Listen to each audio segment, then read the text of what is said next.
നാം ഓരോ മനുഷ്യർക്കും നമ്മുടെ ജീവിതത്തിൽ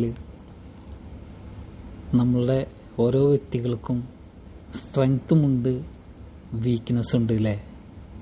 നമുക്ക് അറിയാം, സ്ട്രെങ്ത്ത് ഉള്ള ആളുകൾ അതിൽ ഫോക്കസ് ചെയ്ത് കഴിഞ്ഞ് കഴിഞ്ഞാൽ അവരുടെ ആ സ്ട്രെങ്ത്ത് അവർക്ക് വൻ വിജയങ്ങൾ നൽകും. മനുഷ്യനെന്ന മഹാസാധ്യത, നമ്മളുടെ ഉള്ളിലുള്ള അൺലിമിറ്റഡ് പൊട്ടൻഷ്യൽ, നല്ല കഴിവുകൾ അല്ലേ? നമുക്ക് ചുറ്റും എത്ര കഴിവുള്ള ആളുകളാണ്, മികച്ച ആളുകൾ. അവരൊക്കെ അവരുടെ സ്ട്രെങ്ത് പാർട്ടിൽ ഫോക്കസ് ചെയ്യുമ്പോഴാണ് അവർ വലിയ വിജയങ്ങൾ നേടുന്നതും വലിയ മഹാന്മാരായി തീർന്നതൊക്കെ.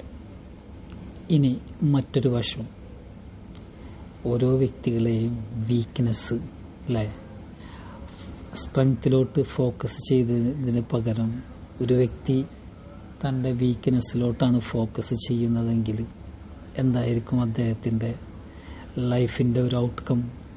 പരാജയങ്ങൾ, നഷ്ടങ്ങൾ അല്ലേ? ചിലവരുടെ ജീവിതത്തിൽ പരാജയങ്ങളുടെ ഘോഷയാത്ര തന്നെ നടക്കും. അവിടെ ശ്രദ്ധയില്ലായ്മ, ആ വീക്ക്നെസ്സിലായിക്കൊണ്ടിരിക്കുമ്പോൾ അത് കണക്കുള്ള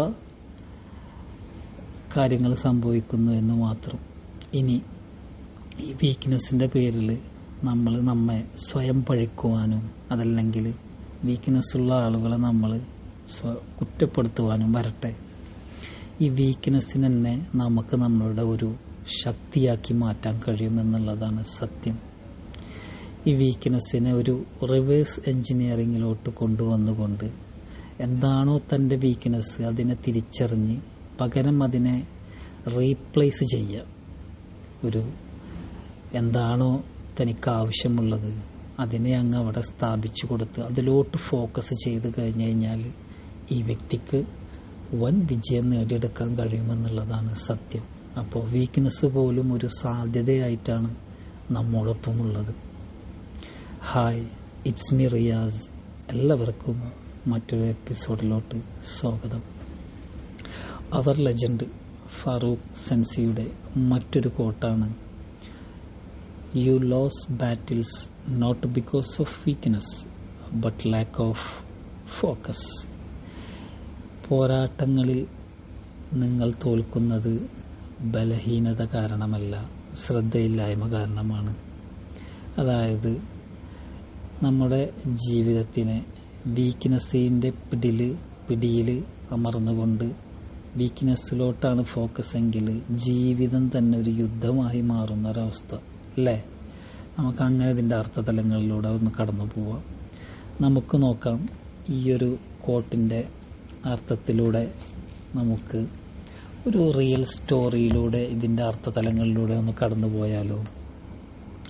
കുറച്ചു കാലം മുന്നേ ഒരു മലയാള മൂവി പുറത്തിറങ്ങിയിരുന്നു, വെള്ളം. ജയസൂര്യ തകർത്തഭിനയിച്ച ഒരു മുഴുകുടിയനായ യുവാവിൻ്റെ കഥ. ഈ കഥ ഒരു റിയൽ ലൈഫ് സ്റ്റോറിയുമായി ബന്ധപ്പെട്ടതാണ്. അതിലെ ജയസൂര്യ അവതരിപ്പിച്ച ആ നായകൻ്റെ റോള് ബിജു ബാബു എന്ന മദ്യപാനിയായ ഒരു യുവാവിൻ്റെ റിയൽ സ്റ്റോറിയാണ്. തൻ്റെ അമിതമായ മദ്യപാനം കൊണ്ട് തൻ്റെ ജീവിതം തന്നെ മദ്യത്തിൽ അടിമപ്പെട്ടു പോയപ്പോൾ തകർത്ത് തരിപ്പണമായ കഥ. ഈ മദ്യപാനിയായ യുവാവ് തൻ്റെ വീക്ക്നെസ്സിലായിരുന്നു ഇദ്ദേഹത്തിൻ്റെ ഫോക്കസ്. എപ്പോഴും മദ്യപിച്ച് കിട്ടുന്ന പൈസക്കെല്ലാം കുടിച്ച് തൻ്റെ യൗവന കാലഘട്ടം ഇദ്ദേഹം മദ്യത്തിൻ്റെ പിടിയിൽ അമർത്തിക്കളയുന്നുണ്ട്. പിന്നീട് വിവാഹം കഴിയുന്നു. തൻ്റെ വിവാഹ ജീവിതവും നല്ലൊരു സമയം മുഴുകുടിയനായിക്കൊണ്ടാണ് ഇദ്ദേഹം ജീവിച്ചു തീർക്കുന്നത്. ഇദ്ദേഹത്തിന് സമൂഹം ഒറ്റപ്പെടുത്തുന്നു, കുടുംബങ്ങൾ ഒറ്റപ്പെടുത്തുന്നു. ഇദ്ദേഹത്തിൻ്റെ കൂട്ടുകാരും നാട്ടുകാരും ഒക്കെ ആട്ടിപ്പായിപ്പിക്കുന്ന ഒരവസ്ഥയിലേക്ക് ഇദ്ദേഹത്തിൻ്റെ ഈ വീക്ക്നെസ് എന്ന മദ്യപാനം ഇദ്ദേഹത്തെ എത്തിക്കുന്നു. ജീവിതത്തിൻ്റെ ഏതോ ഒരു നിമിഷത്തിൽ വെച്ചിട്ട് ഇദ്ദേഹത്തിനൊരു ബോധോദയം ഉണ്ടാവുകയാണ്. ഇദ്ദേഹം ഒരു റിവേഴ്സ് എൻജിനീയറിങ്ങിന് ഇദ്ദേഹത്തിൻ്റെ ജീവിതം അവിടുന്ന് അങ്ങോട്ട് ഈ റിവേഴ്സ് എൻജിനീയറിങ്ങിന് വിട്ടു കൊടുത്തുകൊണ്ട് ജീവിതത്തിൽ ഇദ്ദേഹം ഈ വീക്ക്നെസ്സായ കള്ളുകുടിയെ, മദ്യപാനത്തെ അങ്ങ് മാറ്റി പകരം ഇദ്ദേഹം തൻ്റെ ജോലി, തൻ്റെ ലക്ഷ്യങ്ങൾ ഇതിലേക്കൊക്കെ അങ്ങ് ശ്രദ്ധ കേന്ദ്രീകരിക്കുകയാണ്. അതോടുകൂടി അവിടെ ഒരു ബിസിനസ്മാനും ഒരു ഓന്ത്രപ്രണറുമാണ് പിന്നീട് അങ്ങ് ജനിക്കുന്നത്. ഇദ്ദേഹം പിന്നീട് ആ മദ്യപാനം എന്ന വീക്ക്നെസ്സിലോട്ട് കടന്നു ചെല്ലുകയോ അതിൻ്റെ പിടിയിൽ തൻ്റെ ജീവിതം ഇട്ടുകൊടുക്കുകയോ ചെയ്യുന്നില്ല.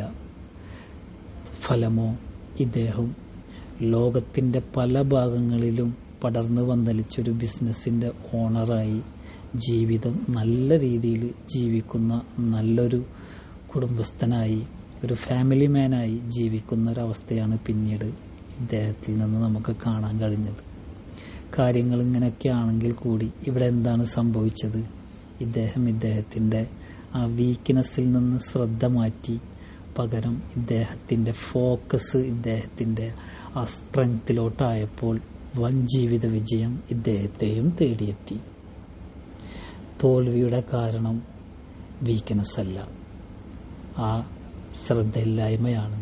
ഇത് ജീവിതത്തിൻ്റെ എല്ലാ പോരാട്ടത്തിലും ബാധകവുമാണ്. Thank you all.